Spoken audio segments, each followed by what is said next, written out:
اسی لمحے جوابی فائرنگ ہونے لگی۔ اگر میں پہلی فائرنگ حملہ آوروں کی طرف سے تھی تو پھر جوابی فائرنگ چندر وغیرہ کارنامہ ہو سکتا تھا، اور صورت حالات اس کے برعکس بھی متوقع تھے۔ آخر الذکر فائرنگ کے ساتھ ہی فضا میں انسانی چینخوں کی بھیانک آوازیں شامل ہو گئیں۔ یہ ان بدقسمت افراد کی چینخیں تھیں جو براہ راست گولیوں کی ضد میں آ گئے تھے۔ لگتا تھا ہم میدان جنگ میں کھڑے ہوں۔ میں نے تشویش بھری نظر سے لیون کو دیکھا اور مضبوط لہجے میں بولی، ہمیں ڈاکٹر کی مدد کرنا چاہیے۔ یوں محسوس ہو رہا ہے درجن بھر کالی بلاؤں نے اس بنگلے پر شب خون مارا ہے۔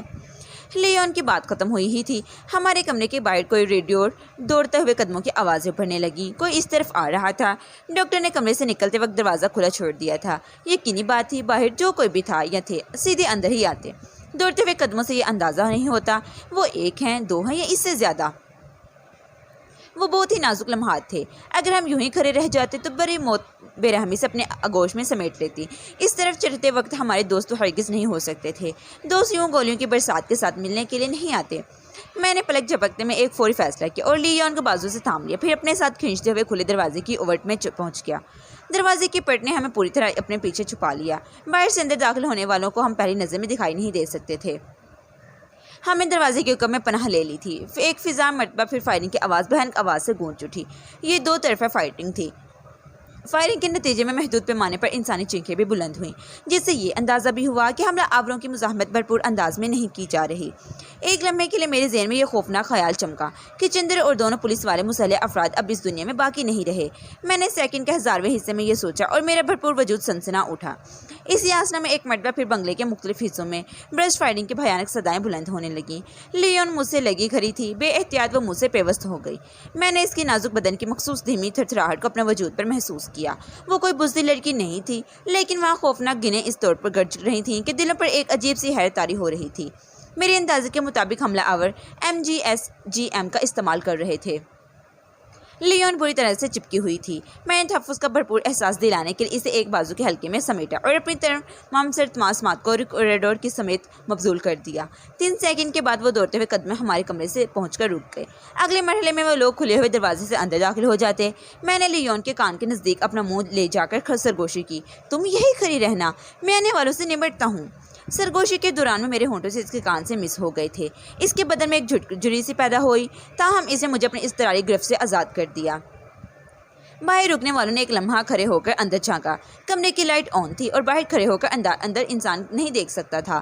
اصلی طور پر انہیں کمرہ خالی دیکھ کر آگے بڑھنا چاہیے تھا، لیکن ڈاکوؤں کے مانند بنگلے پر چڑھائی کر کے انہوں نے کون سا اصولوں کی پاسداری کی تھی جو اب ان سے کوئی ایسی توقع کی جاتی۔ وہ اندر داخل ہوئے تو مجھے ان کی تعداد کا علم ہوا۔ وہ 3 افراد تھے اور تینوں ہی مسلح۔ میں نے دروازے کی جھری میں ان سے جھلک دیکھی۔ اس وقت اس کی پشت میری طرف تھی اور ان کے سینوں تک مجھے محسوس ہو گیا۔ انہوں نے اپنے چہروں پر لمبے نقاب چڑھا رکھے تھے۔ اس قسم کے نقاب سر سے لے کر گردن تک اچھی طرح ڈھانپ دیتے ہیں۔ صرف دیکھنے والوں کی آنکھوں کے سامنے چھوٹے چھوٹے سوراخ دیے جاتے ہیں۔ یہ چھوڑا ہوا بندوبست شناخت کو چھپانے کے لیے کیا جاتا ہے۔ مجھے اس بات سے کوئی غرض نہیں تھی کہ وہ کون تھا اور ان کی نشر نسب کیا تھا۔ اس وقت وہ صرف دشمن تھے اور دشمنوں کی ہتھیار استعمال کرنے سے پہلے بھی دست و تپا کرنا چاہیے۔ کمرے کو خالی پا کر وہ پیچھے کو مڑے اور یہ مڑنا ان پر غضب ڈھاک گیا۔ اس لمحے میں دروازے کی اوٹ سے نکل کر ان کے سامنے آ گیا۔ وہ مجھے اپنے مقابل دیکھ کر ایک لمحے کے لیے بوکھلا گئے۔ اس بوکھلاہٹ سے فائدہ نہ اٹھانا زندگی کی سنگین ترین غلطی ہوئی، تو آپ سے نکلے ہوئے کسی گولے کے مانند ان سے بھڑ گیا۔ میرا خوفناک ترچھا دھکا ان کے ایک گن برادر کے پہلو میں لگا۔ وہ اپنے برابر کھڑے ساتھی سے ٹکرایا، پھر یہ ٹکراؤ تیسرے مسلح شخص تک منتقل ہو گیا۔ وہ دونوں ایک دوسرے سے الجھ کر زمین بوس ہو گئے۔ میں ان کے اوپر سے جم کے اور کچھ فاصلے پر چلا گیا۔ زمین پر گرتے ہی ان میں سے ایک نے زیادہ ہوشیار بننے کی کوشش میں بے دریغ مجھ پر فائرنگ کر دی، لیکن میں ان کے نشانے کو چھوڑ چکا تھا، لہٰذا گن کے خوفناک بیرل سے خارج ہونے والی مہلک گولیاں چھت اور دیواروں کی خیر دریافت کرنے لگیں۔ پھر میں نے اسے گن استعمال کرنے کا موقع نہیں دیا۔ میں نے اپنے قریب گرے ہوئے گن برادر کی کلائی کو بوٹ تلے رون ڈالا اور نیچے جھک کر اس کی گن پر قبضہ کر لیا۔ میں نے اپنے قریب گرے ہوئے بوٹ والی کارروائی کے نتیجے میں گن اس کے ہاتھ سے نکل گئی تھی۔ گن ہاتھ میں آتے ہی میں نے دیگر 2 افراد کی ٹانگوں پر فائرنگ کر دی۔ ان کی بھیانک چینخوں سے کمرہ گونج اٹھا۔ میں نے آگے بڑھ کر ان کی گنوں والے ہاتھوں پر دھواں دار ٹھڈے برسائے تو ان کی گنیں ہاتھ سے نکل گئیں، دوسری دیوار کے قریب پہنچ گئیں۔ اب وہ فائرنگ کرنے کے قابل نہیں رہے تھے۔ گنیں ان سے ناقابل عبور فاصلے پر چلی گئی تھیں، کیونکہ وہ اپنے قدموں پر چل کر وہاں تک رسائی حاصل نہیں کر سکتے تھے۔ اس دوران میں اس شخص نے کارکردگی دکھانے کی کوشش کی جس کی گردن میرے ہاتھوں میں تھی۔ اس کا ایک ہاتھ میرے وزنی بوٹ کی ضرب سے ناکارہ ہو کر رہ گیا تھا۔ اس نے سلامت ہاتھ سے میری ٹانگ کھینچنا چاہی۔ وہ مجھے زمین پر گرانے کا ارادہ رکھتا تھا، مگر اس کے ارادے میں ملیامت کر دیا۔ وہ ایک ہاتھ کے بل بوتے پر کسی مینڈک کی طرح پھدک کر میری ٹانگ کے نزدیک پہنچا ہی تھا۔ میرے پاؤں چل گیا۔ میں نے ایک فٹ بال کک اس کے تھوبڑے پر جڑ دی۔ وہ جنگلی بھینسے کی طرح ڈکراتے ہوئے پیچھے کو الٹ گیا۔ میں نے اس کی ٹانگوں پر ایک برسٹ مارا اور انصاف کا تقاضا نبھاتے ہوئے اس کے دیگر 2 ساتھیوں کی صف میں کھڑا کر دیا۔ اسی وقت باہر کوریڈور میں 2 مزدیک نقاب پوش نمودار ہوئے۔ میں نے پلکتے جھپکنے میں فائرنگ کر کے انہیں زمین چاٹنے پر مجبور کر دیا۔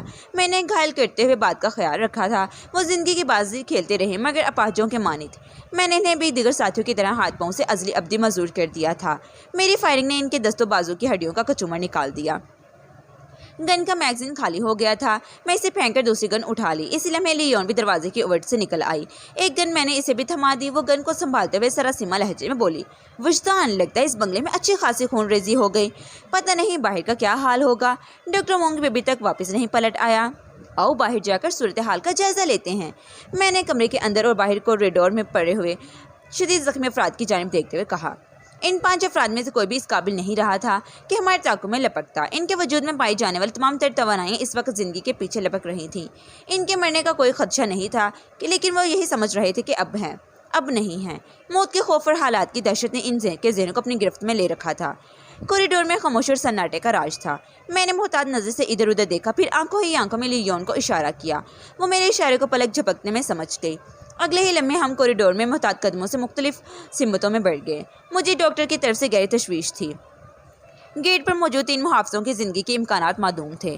جتنی بے دردی سے وہاں فائرنگ کی گئی تھی، اس کے پیش نظر دونوں پارٹیوں نے شدید نقصان اٹھایا ہوگا۔ اگر ان میں کوئی زندہ بچ گیا تھا تو وہ شدید زخمی ضرور ہوگا۔ کوریڈور کے اختتام پر میں نے مڑ کر پیچھے دیکھا۔ لیون مجھے کہیں نظر نہ آئی۔ وہ بنگلے کے عقبی حصے کی جانب نکل گئی تھی۔ وہ طویل کوریڈور بنگلے کے سامنے والے حصے کو عقبی حصے سے ملاتا تھا اور اس کے دونوں طرف کمرے بنے ہوئے تھے۔ میں اس وقت جہاں کھڑا تھا وہاں سے سامنے والا لان نظر آ رہا تھا۔ اگر میں تھوڑا آگے نکل آتا تو گیٹ کا منظر نظر آتا اور وہ منظر کسی بھی طور دیکھنے کے قابل نہیں ہو سکتا تھا۔ میں نے گن کو سونتے سونتے محتاط نظر سے ادھر ادھر دیکھا اور آہستہ سے آگے کو سرک آیا۔ اس حصے میں کوئی بندہ بشر مجھے دکھائی نہ دیا۔ سامنے والے لان سے گیٹ تک میں نے ایک نگاہ دہرائی اور کھلے ہوئے گیٹ کے نزدیک 3-4 انسان پڑے ہوئے نظر آئے۔ میں نے نیپالی ملازم چندر اور 2 سادہ لباس محافظوں کو پلک جھپکنے میں پہچان لیا۔ باقی ایک شخص کی دشمن کی طرف سے تھا۔ میں دائیں بائیں دیکھتے ہوئے مزید چند قدم آگے بڑھ آیا۔ ان سب کی حالت بتاتی تھی انہوں نے اپنا جیون پورا کر لیا۔ اب انہیں زندہ انسانوں میں شمار کرنا ایک حماقت ہوگی۔ فائرنگ گویا تھم گئی تھی۔ پچھلے چند منٹ سے ایک بھی گولی چلنے کی صدا نہیں ابھری تھی۔ میں نے نہایت محتاط کے ساتھ بیرونی گیٹ بند کیا اور بنگلے کے پہلو میں رہتے ہوئے آگے بڑھنے لگا۔ اسی وقت میں نے برآمد میں ایک ہیولا سے لہراتے دیکھا۔ کوئی شخص دوڑتے ہوئے برآمدے سے نکل کر کوریڈور کی سمت بڑھا تھا۔ اس کے انداز میں فرار ہونے کی جھلک تھی اور یہ بھی یقینی بات تھی وہ جو کوئی بھی تھا اس وقت نہتا تھا، ورنہ مجھ پر فائرنگ ضرور کرتا۔ اس کی نسبت میں زیادہ روشن حصے میں تھا۔ اگر میں نے اسے دیکھ لیا تھا تو یہ ممکن نہیں تھا اس نے مجھے نہ دیکھا ہو۔ میں نے اپنے تلے قدموں سے واپس کوریڈور کی طرف بڑھنے لگا۔ اسی لمحے بنگلے کے عقبی حصے میں فائرنگ ہونے لگی۔ میرا دل اچھل کر حلق میں آ گیا کیونکہ فائرنگ کی آواز کے ساتھ ہی ایک وحشتناک نسوانی چیخ بھی بلند تھی۔ میرے ساتھی لیون بنگلے کے اس حصے میں موجود تھی۔ میرے دل سے دعا نکلی، اے اللہ لیون کو کچھ نہ ہو۔ میں اس وقت برآمدے میں قدم رکھ چکا تھا۔ میں نے ہاتھ بڑھا کر دیوار پر موجود لائٹ کے سوئچ کو آف کر دیا۔ اگلے ہی لمحے برآمدہ تاریکی میں ڈوب گیا۔ تاہم یہ تاریکی لمحے بھر کی تھی۔ لان والی لائٹ نے 2 سیکنڈ بعد اس تاریکی کو جگمگا میں دیا۔ رئیسے کی کرسر کوریڈور کی جانب سے آنے والی روشنی نے پوری کر دی۔ اسی آسرے میں کوریڈور میں اٹھا پٹک کی آوازیں پیدا ہونے لگی۔ میں سمجھ گیا برآمدے سے نکل کر کوریڈور کی جانب لپکنے والا بھگورا کسی سے ٹکرا گیا ہے اور کوئی امکان اس بات کا تھا یہ ٹکراؤ ڈاکٹر مونگ ریفوشے سے ہوا ہوگا۔ اب وہ بھگورا اپنے ہی کسی بھائی بند سے دوشا مشتی کرنے سے رہا۔ میں فارغ تھا۔ لیون عقبی حصے کی طرف گئی تھی۔ آج جا کر ایک ڈاکٹر مونگ ہی بچتا تھا۔ میں اس دشمن کو ڈاکٹر کے رحم و کرم پر چھوڑ کر بنگلے کے پہلو میں رہتے ہوئے عقبی حصے کی جانب بڑھ گیا۔ بنگلے کے پیچھے بائیں جانب رسائی حاصل کرنے میں مجھے چند سیکنڈ لگے ہوں گے اور اس دوران میں نے مزید 2 افراد کی لاشیں دیکھ لیں۔ وہ ہمارے دشمن حملہ آوروں کی لاشیں تھیں۔ انہوں نے اپنے چہروں کو مخصوص نقابوں کے پیچھے چھپا رکھا تھا۔ وہ دونوں یقیناً ڈاکٹر مونگ کے ہاتھوں موت کے گھاٹ اتارے تھے۔ پائیں پاگ میں لیون مجھے کہیں دکھائی نہ دی۔ اس کی طرف سے میں پہلے ہی تشویش میں مبتلا تھا۔ اس کے حلق سے برآمد ہونے والی چیخ میں دماغ سے چکرا رہی تھی۔ پائیں جانب پر کوئی روشن کرنے والے لائٹ چکنا چور ہو گئی تھی۔ میں اندازے کی بنیاد پر آگے بڑھنے لگا۔ جب میں عقبے برآمدے کے قریب پہنچا تو وہاں برآمدے کی سیڑھی میں مجھے ایک شخص پڑا ہوا ملا۔ وہ بھی دشمنوں کا ساتھی تھا اور اپنی زندگی کی بازی ہار بیٹھا تھا۔ میں نے اس کے نقاب زدہ تھوپڑے پر ایک گسر رسید کیا اور آگے بڑھتا چلا گیا۔ مجھے اس وقت بڑی شدت سے لیون کی تلاش تھی جو کہیں نظر نہیں آ رہی تھی۔